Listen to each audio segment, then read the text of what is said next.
So I'm actually kind of emotional today, which I know you don't see that side of me very often because I finally have to renew my passport. And if you follow me, you know I did not get my passport till I was 40 years old. It's a huge part of my story and why I started this channel. And in fact, I probably don't talk about it enough.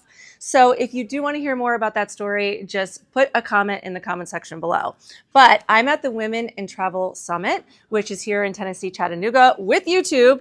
And look who's here. It is the Consular Affairs, U.S. Department of State. And this is the organization that actually takes care of your passport renewal. So in this video, you're going to come with me to renew my passport. While I was at the Travel Summit, I had the opportunity to interview members of the U.S. Department of State. So in this video, you are getting the information directly from the source on exactly how the process works. And the good news, it's actually really simple and quick. And I'm also going to show you a few of the free tools and programs that they offer that can help keep you informed and safer while traveling internationally. First, let's talk about who is eligible to renew their passport online, because not everyone is. Thankfully, I was eligible.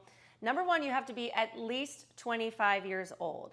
You also need a passport that is undamaged and in your possession, and you have to submit the application from a U.S. state or territory.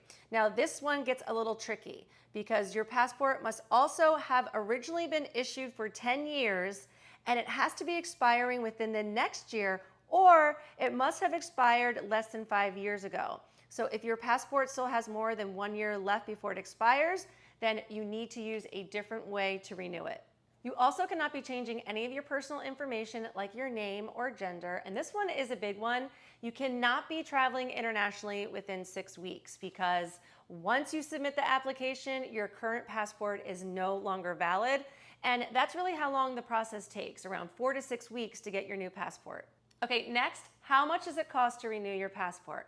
So one very, very important thing is that you should be on the official travel.state.gov website when you are renewing your passport. Now, they do have some third-party sites out there. In fact, when you Google renew my US passport online, these third-party sites often come up before the official government site.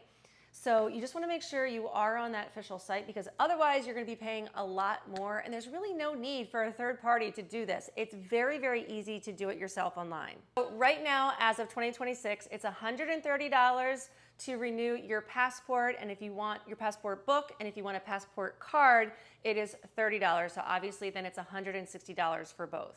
Now, one thing I really struggled with was the photo. So you can take your own photo, but there's a lot of requirements that it has to meet, and they're all listed there on the website. So I tried taking my own photo. In fact, when I was at the Travel Summit, the U.S. Department of State took my photo, but neither of them would be accepted. So finally, I just went to CVS and had a passport photo taken. I think it was like $18, $20, and it was accepted right away. So that's what I recommend, rather than wasting time trying to get the white background and the lighting right and all of that. You can just go snap your picture and they give you a digital copy of that. Other than that though, the process is really simple and quick. I think maybe it took me 10 or 15 minutes.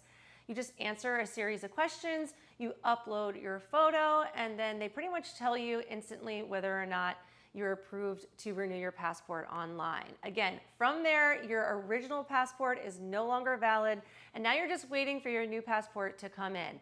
And mine, I think, took maybe around 3 weeks. So it was really, really quick.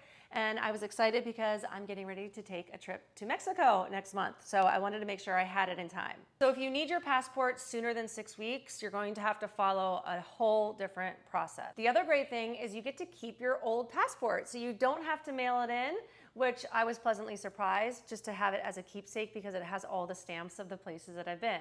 Next, let's talk about some of the resources that the Department of State has in place for you if you are traveling internationally that I think it's important to pay attention to. So the first one is their travel advisory system. And I've done quite a few videos on this, especially for Mexico, to help you kind of decode what the different levels are, because it's a 1, 2, 3, and 4. So I would definitely look at this before you're traveling somewhere, but also understand what the different levels mean. The other thing they were telling me about is their STEP program. And this is something I have been hesitant in the past to enroll in, because I thought it was a tracking system. But really the way they explained it is that it's an alert system. So if you are traveling somewhere where there might be a major event, whether it's a hurricane or something in the news, they are going to alert your phone of that, and you're going to be the first to know in that area of anything happening. And I do want to thank the U.S. Department of State for letting me interview your employees and just giving me all of that firsthand knowledge that now I can impart to you guys. And no, this video is not sponsored by them, but I was just excited to learn of all the different resources that the government has in place for the U.S. tourists when they travel to keep them more safe. And of course, I love hearing from you guys in the comment section. Let me know if you have any questions about renewing your passport online, or really just any other questions. And keep following me at 3 Days and Tres Noches, where I bring you those honest resort reviews, but also travel tip informational videos like this one, and show you can have an amazing vacation in a really short amount of time. You can also find me on Instagram.